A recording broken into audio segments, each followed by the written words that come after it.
السلام علیکم، welcome to 80 real stories. آپ کو میرے چینل پر دیکھنے کو ملیں گی پرانی داستانیں، سچے واقعات، حقیقی زندگی پر مبنی سچی کہانیاں اور دلچسپ قصے۔ دیکھنے کے لیے آپ میرے چینل کو کر دیں سبسکرائب اور ساتھ دیے گئے بیل آئیکن کو لازمی پریس کریں تاکہ آپ کو میری آنے والی ہر نیو ویڈیو وقت پر مل سکے۔ جزاک اللہ۔ آج میں آپ کو سنانے جا رہی ہوں ایک بیوہ پر بیتی جانے والی دکھ بھری داستان۔ یہ فحش ویب سائٹس کیسے کیسے جرائم کو جنم دے رہی ہیں، اچھے خاصے انسان کو درندہ بنا رہی ہیں۔ اگر وقت رہتے توجہ نہ دی گئی تو گھر کا گھر پاگل ہو جائے گا۔ خدا کے لیے زندگی کو اسلامی انداز میں بسر کریں، خود بھی جئیں اور خواتین کو بھی جینے دیں۔ اگرچہ اس رات نہ تو بارش ہو رہی تھی نہ ہی آندھی چل رہی تھی، مگر اس کی زندگی میں جو طوفان آیا تھا وہ شاید سونامی سے بھی بڑا تھا۔ وہ اندھیری رات میں سڑک پر حیران و پریشان کھڑی سوچ رہی تھی کہ کیا کرے، کہاں جائے۔ وہ صبح اپنی 4 سالہ بچی کو ہسپتال لے کر گئی تھی، ایک بیوہ عورت جس کا نہ کوئی آگے تھا نہ پیچھے۔ سرکاری ہسپتال کی فیس بھی اس کے لیے ایک بڑی رقم تھی۔ اس کی اکلوتی اولاد 4 سالہ مائرہ 2 دن سے شدید بخار میں تپ رہی تھی، سو اب وہ ہسپتال میں ڈاکٹر کے کمرے کے باہر بیٹھی اپنی باری کا انتظار کر رہی تھی۔ ساتھ بیٹھی عورت نے وقت گزاری کے لیے بات چیت شروع کر دی۔ بیٹی ہے آپ کی؟ اس خاتون نے پوچھا۔ آسیہ نے جواب دیا، جی ہاں۔ کیا مسئلہ ہے اسے؟ اس عورت نے پوچھا۔ میری بیٹی کو 2 دن سے شدید بخار ہے، آسیہ نے کہا۔ اللہ شفا دے۔ آپ اکیلی ہیں، ساتھ میں کوئی نہیں ہے کیا؟ اس عورت نے پوچھا۔ جی نہیں، میں بیوہ ہوں اور دنیا میں بالکل اکیلی ہوں، آسیہ نے جواب دیا۔ بڑا افسوس ہوا سن کر۔ گزر بسر کیسے کرتی ہو؟ اس عورت نے پوچھا۔ پہلے تو کچھ گھروں میں کام کرتی تھی، پھر مہنگائی کی وجہ سے مالکن نے منع کر دیا، اب کام کی تلاش میں ہوں، آسیہ نے کہا۔ اتنے میں آسیہ کا نمبر آ گیا۔ وہ عورت کو سلام کر کے ڈاکٹر کے کمرے میں چلی گئی۔ ڈاکٹر نے چیک اپ کے بعد بتایا، آپ کی بیٹی کو نمونیا ہے، یہ دوائیں لے لیجئے، انشاءاللہ ٹھیک ہو جائے گی۔ آسیہ نے شکریہ ادا کیا اور باہر نکل آئی۔ پریشانی کے عالم میں ہسپتال کے اسٹور پر کھڑی سوچ رہی تھی کہ جانے کتنے کی دوا ہوگی، پیسے پورے بھی ہوں گے یا نہیں۔ اچانک ایک شخص آسیہ کے پاس آیا اور بولا، معاف کیجئے گا، میں نے آپ کی گفتگو سنی ہے، آپ کام کی تلاش میں ہیں اور مجھے اپنی بیمار بیوی کے لیے دیکھ بھال کرنے والی ایک خاتون کی ضرورت ہے۔ اگر آپ مناسب سمجھیں تو میرے ساتھ چلیں، میں آپ کو اپنے گھر کے کوارٹر میں رہائش بھی دوں گا۔ اندھا کیا مانگے 2 آنکھیں۔ آسیہ دل میں اللہ کا شکر ادا کرنے لگی کہ اللہ نے اپنا کرم کر دیا ہے، نوکری کے ساتھ ساتھ گھر بھی مل جائے گا، کرائے سے بھی جان چھوٹ جائے گی۔ چنانچہ آسیہ نے اس بھلے مانس سے کہا، وہ دراصل بھائی ابھی تو میری بچی بیمار ہے، پہلے تو میں اس کی دوائی لے کر گھر جاؤں گی، پھر آپ کے ساتھ چلی چلوں گی۔ اس شخص نے ہاں میں سر ہلایا اور بولا، فکر نہ کریں، مجھے نسخہ دے دیں، میں دوائی لے آتا ہوں۔ اور وہ اس سے نسخہ لے کر اسٹور کی طرف چل دیا۔ جلد ہی وہ تمام دوائیں لے آیا۔ جب آسیہ نے پیسوں کا پوچھا تو اس نے کہا، آپ فکر نہ کریں، بس چلیں۔ آسیہ اس کی گاڑی میں بیٹھ کر اپنے گھر گئی، اپنے اور بچی کے کچھ کپڑے اور ضروری سامان بیگ میں رکھا اور اس شخص کے ساتھ روانہ ہو گئی۔ گاڑی 1-1.5 گھنٹہ چلنے کے بعد ایک بڑے سے گھر کے سامنے رک گئی۔ وہ شخص جو آسیہ کو اپنے ساتھ لایا تھا اس کا نام شہروز تھا۔ اس نے گاڑی کا ہارن بجایا تو چوکیدار نے دروازہ کھولا۔ شہروز گاڑی اندر لے گیا۔ آسیہ نے گھر کا جائزہ لیا تو خوش ہو گئی کہ لوگ اچھے ہیں، یقیناً تنخواہ بھی اچھی ہی دیں گے۔ اندر جا کر شہروز نے ملازم کو آواز دی، چائے کے ساتھ کچھ لے آؤ اور ان کو دو۔ ملازم کے جانے کے بعد شہروز آسیہ سے مخاطب ہوا، آپ چائے پی لیں تو میں آپ کو اپنی بیوی سے ملواتا ہوں۔ یہ کہہ کر شہروز اندر چلا گیا۔ تھوڑی دیر بعد ملازم چائے کے ساتھ لوازمات سے بھری ٹرے لے کر آیا اور آسیہ کے سامنے رکھ کر واپس چلا گیا۔ آسیہ کو ایک دم بھوک کا احساس ہوا۔ اس نے کچھ سینڈوچز پلیٹ میں نکالے اور چائے کپ میں اڈیلی، پھر مائرہ کو چھوٹے چھوٹے نوالے بنا کر کھلانے لگی کہ مائرہ کچھ کھا لے، پھر وہ اسے دوا دے دے گی۔ مائرہ نے چند نوالے کھا لیے اور پھر سر ہلا دیا کہ اور نہیں کھائے گی۔ آسیہ نے بچے ہوئے سینڈوچز خود کھا لیے اور چائے کا کپ بھی خالی کر دیا، پھر انتظار کرنے لگی کہ کب شہروز آ کر اسے اپنی بیوی کے پاس لے جائے گا۔ کچھ دیر بعد آسیہ کو ایسا لگا جیسے اس کا سر بھاری ہو رہا ہے۔ اس نے سر کو جھٹکا اور سوچا شاید رات دیر تک جاگنے کی وجہ سے اسے نیند آ رہی ہے، مگر اس کی آنکھیں بند ہوتی گئیں۔ جب اس کو ہوش آیا تو اس کا پورا جسم کسی زخم کی طرح دکھ رہا تھا۔ اس کے جسم پر کوئی کپڑا نہیں تھا اور پورے جسم پر خراشوں، جلنے کے نشانات اور نیلوں سے بھرا ہوا تھا۔ اسے احساس ہوا کہ اس کے ساتھ دھوکہ ہوا ہے۔ ساتھ ہی اسے مائرہ کا خیال آیا۔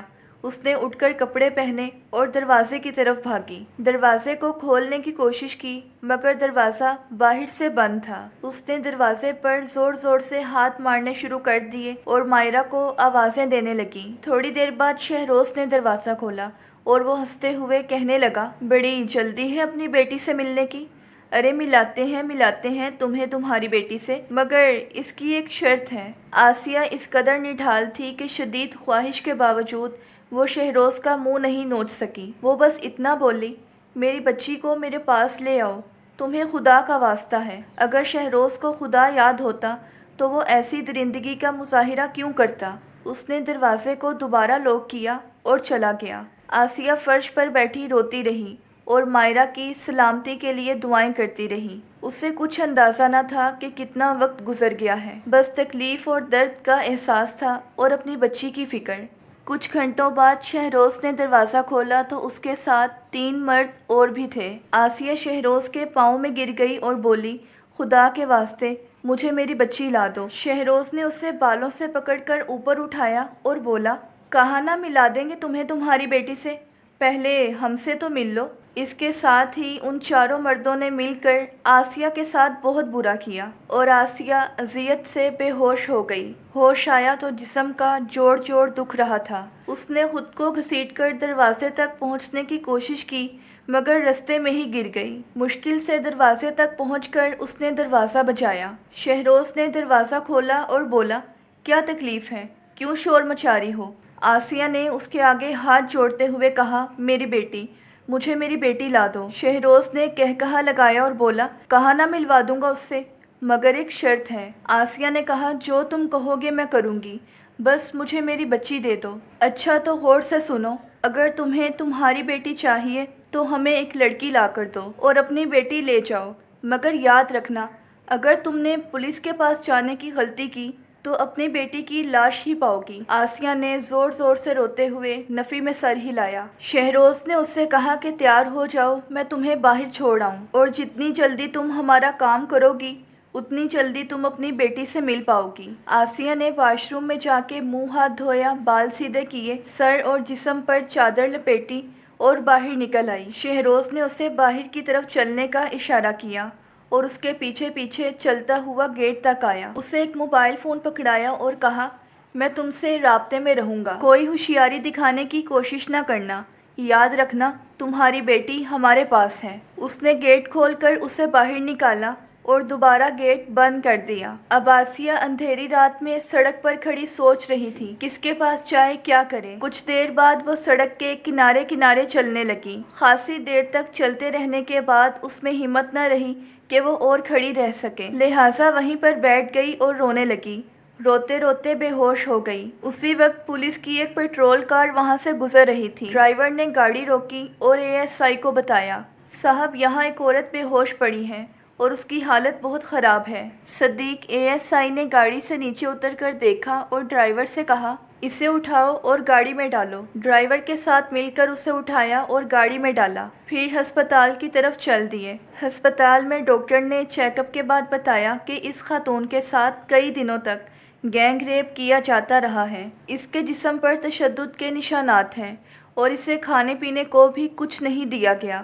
میں نے اسے دوا دے دی ہے، ڈرپ لگا دی ہے، صبح تک اس کی حالت سنبھل جائے گی۔ صدیق یہ سن کر پریشان ہو گیا اور ڈاکٹر سے بولا، آپ اس کا خیال رکھیے گا اور صبح جیسے ہی یہ ہوش میں آئے آپ مجھے فون کر دیجیے گا۔ ڈاکٹر نے تسلی دی کہ وہ ایسا ہی کرے گا۔ صدیق نے گھر جا کر اپنی بیوی سے اس عورت کا ذکر کیا تو وہ بھی دکھی ہو گئی۔ رات گئے وہ سب سو گئے۔ صبح صدیق تھانے میں حاضری لگا کر سیدھا ہسپتال پہنچا اور ڈاکٹر سے عورت کی حالت کے بارے میں پوچھا۔ ڈاکٹر نے بتایا کہ اسے ابھی تک ہوش نہیں آیا۔ صدیق ڈاکٹر کے ساتھ اس کے کمرے کی طرف چل دیا۔ جب وہ وہاں پہنچے تو نرس ڈرپ میں کچھ انجیکشنز ڈال رہی تھی۔ اس کو جانے کا اشارہ کر کے ڈاکٹر نے آسیہ کا چیک اپ کیا۔ اسی وقت آسیہ نے کراہتے ہوئے کہا، مائرہ، خدا کے لیے مجھے میری مائرہ سے ملوا دو، اور آنکھیں کھول دیں۔ پہلے تو وہ ادھر ادھر دیکھتی رہی جیسے پریشان رہی ہو کہ وہ کہاں ہے، لیکن صدیق پر نظر پڑتے ہی وہ چیخ کر اٹھ گئی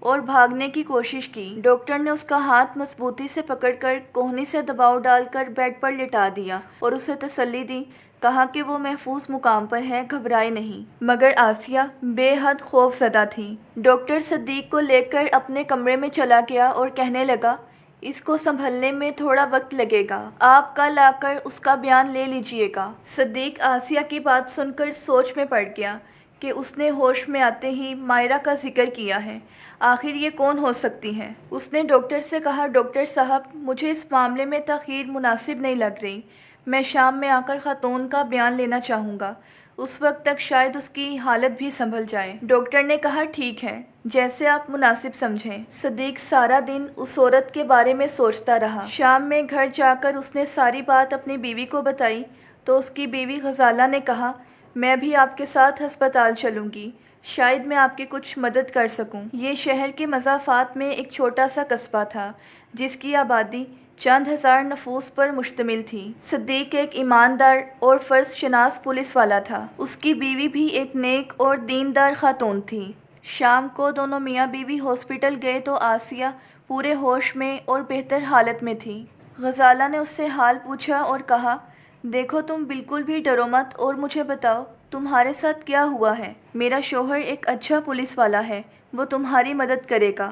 آسیہ نے اسے ساری کہانی سنا دی، جسے سن کر غزالہ کی آنکھوں میں بھی آنسو آ گئے۔ باہر آ کر اس نے صدیق کو ساری بات بتائی۔ دونوں ڈاکٹر کے پاس آئے تو ڈاکٹر نے کہا کہ وہ آسیہ کو گھر لے جا سکتے ہیں۔ قصبہ چھوٹا ہونے کی وجہ سے تھانے کے ساتھ کوئی ایسی جگہ نہیں تھی جہاں آسیہ کو رکھا جاتا۔ صدیق پریشان ہو گیا۔ اس موقع پر غزالہ نے صدیق کو ایک اچھا مشورہ دیا، اگر آپ مناسب سمجھیں تو ہم آسیہ کو اپنے ہی گھر لے جا سکتے ہیں۔ صدیق کو اس بات پر کوئی اعتراض نہیں تھا، سو وہ آسیہ کو لے کر گھر آ گئے۔ اگلے دن صدیق نے تھانے سے ایس پی صاحب کو شہر کال کی اور سارا ماجرا سنایا۔ ایس پی صاحب نے اسے آسیہ کی ہر ممکن مدد کرنے کو کہا اور جہاں بھی ان کو مدد کی ضرورت ہو بلا جھجک رابطہ کرنے کا حکم دیا۔ صدیق گھر گیا تو آسیہ نے رو رو کر اس کے آگے فریاد کی، آپ کو خدا کا واسطہ ہے، میری بچی کو بازیاب کروا دیں۔ اس موقع پر زینب، جو کہ صدیق اور غزالہ کی بیٹی تھی، سیکنڈ ایئر کی طالبہ تھی، اس نے اپنے والدین سے جھجکتے ہوئے کہا، ابو میں اس معاملے میں آپ کی مدد کر سکتی ہوں، اگر پولیس مجھے بیک اپ دے تو میں مجرم کے سامنے اس لڑکی کے طور پر پیش ہو سکتی ہوں جسے لے کر مجرم آسیہ کی بیٹی کو چھوڑ دیں گے۔ اس کے والدین نے سوچا، اگر ایسا ہو جائے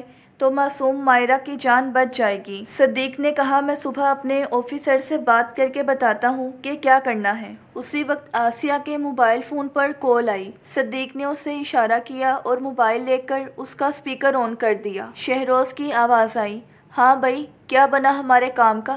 لڑکی کا انتظام ہوا یا نہیں؟ آسیہ نے صدیق کے اشارے پر کہا، میں پوری کوشش کر رہی ہوں، 1-2 دن میں انتظام کر لوں گی، خدا کے لیے میری بیٹی کو کوئی نقصان نہ پہنچانا۔ شہروز نے کہا، ذرا جلدی کر لو، زیادہ دیر لگائی تو تمہاری بیٹی کی کوئی گارنٹی نہیں، اور فون بند کر دیا۔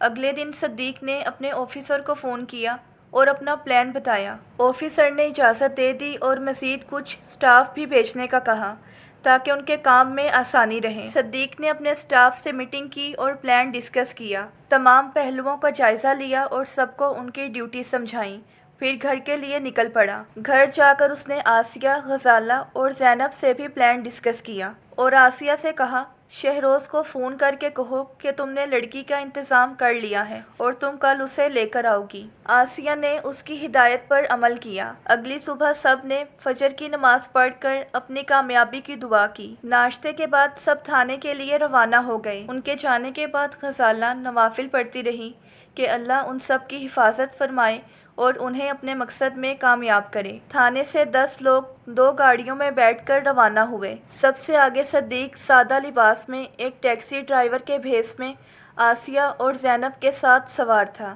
آسیہ دل ہی دل میں دعائیں کر رہی تھی کہ مائرہ محفوظ ہو اور وہ اسے برآمد کروا لیں۔ جب ٹیکسی شہروز کے گھر کے نزدیک پہنچی تو آسیہ نے اسے فون پر اپنے آنے کی اطلاع دی۔ شہروز فوراً ہی دروازے پر آ گیا۔ صدیق سامان رکھنے کے بہانے گیٹ سے اندر داخل ہوا۔ جوں ہی شہروز اندر جانے کے لیے مڑا، صدیق نے گن نکالی اور اسے خبردار کر دیا، پولیس نے تمہیں گھیر لیا ہے، سو چپ چاپ اپنا آپ پولیس کے حوالے کر دو۔ اتنی دیر میں باقی پولیس والے بھی اندر آ گئے اور شہروز کے باقی ساتھیوں کو تلاش کرنے لگے۔ صدیق نے شہروز سے پوچھا، مائرہ کہاں ہے؟ شہروز نے کوئی جواب نہیں دیا۔ صدیق نے اس کے منہ پر ایک زوردار تھپڑ رسید کیا اور اسے ایک اور پولیس والے کے حوالے کر کے خود ہی مائرہ کو ڈھونڈنے کے لیے گھر کی تلاشی لینے لگا۔ گھر سے شہروز کے 3 ساتھی گرفتار ہوئے، مگر مائرہ کا کچھ پتہ نہیں چل رہا تھا۔ صدیق نے واپس کمرے میں جا کر شہروز کی کچھ اور پٹائی کی تو اس نے اگل دیا کہ مائرہ تہہ خانے میں ہے۔ آسیہ نے بھی ساتھ جانا چاہا، مگر صدیق نے اسے اور زینب کو گاڑی میں بیٹھنے کا کہا اور خود 2 پولیس والوں کے ساتھ تہہ خانے کی طرف گیا۔ جب وہ تینوں تہہ خانے میں پہنچے تو وہاں سے نہایت گندی بدبو آ رہی تھی اور گند ایسے پھیلا ہوا تھا جیسے لمبے عرصے سے وہاں کی صفائی نہ کی گئی ہو۔ تینوں مائرہ کو آوازیں دیتے کچرے میں ڈھونڈنے لگے۔ اچانک صدیق کی نظر گند کے ڈھیر میں ایک گٹھری پر پڑی۔ اس نے نزدیک جا کر دیکھا تو مائرہ خون میں لت پت بے ہوش پڑی تھی۔ صدیق کی آنکھوں میں آنسو آ گئے۔ اس نے پولیس والوں سے کہا، میں ٹیکسی میں آسیہ اور زینب کے ساتھ نکل رہا ہوں، تم مائرہ کو سیدھا ہسپتال لے جاؤ، اس کی حالت ایسی نہیں کہ آسیہ اسے دیکھیں۔ صدیق ان دونوں کو لے کر واپس چلا گیا۔ اگرچہ آسیہ اس سے بار بار مائرہ کا پوچھ رہی تھی، مگر اس نے گول مول جواب دیا اور کہا، وہ پچھلی گاڑی میں آ رہی ہیں۔ آسیہ چپ کر گئی اور دعائیں کرنے لگی۔ ان دونوں کو اتار کر جب صدیق سرکاری ہسپتال میں پہنچا تو پولیس والے پہلے ہی مائرہ کو ڈاکٹر کے پاس پہنچا چکے تھے۔ جب ڈاکٹر باہر آیا تو صدیق نے مائرہ کے بارے میں پوچھا۔ ڈاکٹر نے جو بتایا وہ بہت بری خبر تھی۔ ڈاکٹر کے مطابق مائرہ پر تشدد کیا گیا تھا، اس کی پسلیاں اور بازو ٹوٹ گئے ہیں، اس کے جسم کو سگریٹ سے جلایا بھی گیا ہے۔ یہ سن کر صدیق سن ہو گیا۔ اس نے اسی وقت اپنے آفیسر سے بات کی اور رپورٹ دی۔ آفیسر نے کہا کہ وہ سخت سے سخت رپورٹ بنا کر مقدمہ درج کروائیں تاکہ مجرموں کو سخت سزا ملے، اور صدیق کی تعریف کی کہ اس نے بہادری کا مظاہرہ کرتے ہوئے مجرموں پر قابو پا لیا۔ جب آسیہ کو اس واقعہ کی اطلاع ہوئی تو وہ رو رو کر نڈھال ہو گئی۔ کسی چینل کے رپورٹر نے یہ خبر اپنے ٹی وی چینل پر چلا دی، جس پر وزیر اعلیٰ نے صدیق اور اس کی بیٹی کی تعریف کی اور ان کے لیے 30 لاکھ کا انعام بھی اعلان کیا۔ آسیہ سے وعدہ کیا کہ اس کی بیٹی کا علاج حکومتی خرچے پر ہوگا اور مجرموں کو کڑی سزا دی جائے گی۔ کچھ دن بعد چینل پر یہ خبر چلی کہ شہروز نے ریمانڈ کے دوران حوالات میں خودکشی کر لی ہے۔ آسیہ نے جب یہ خبر سنی تو اس کے دل کو سکون ملا اور وہ سوچنے لگی، کاش حکومتی ادارے اور حکمران اپنا فرض پورا کریں، معاشرے میں امن و امان قائم کیا جائے، غلط ویب سائٹس اور مواد کا خاتمہ کیا جائے، قرآن و سنت کی تعلیم عام کی جائے تو معاشرے میں کوئی شہروز پیدا نہ ہو اور کوئی بیوہ یا یتیم بچہ ان درندوں کا شکار بننے سے بچ سکیں۔ اگر آپ کو میری آج کی یہ سٹوری پسند آئی ہے تو ویڈیو کو لائک اور چینل کو سبسکرائب کرنا مت بھولیے گا۔ ملتے ہیں نیکسٹ ویڈیو میں، تب تک کے لیے اللہ حافظ۔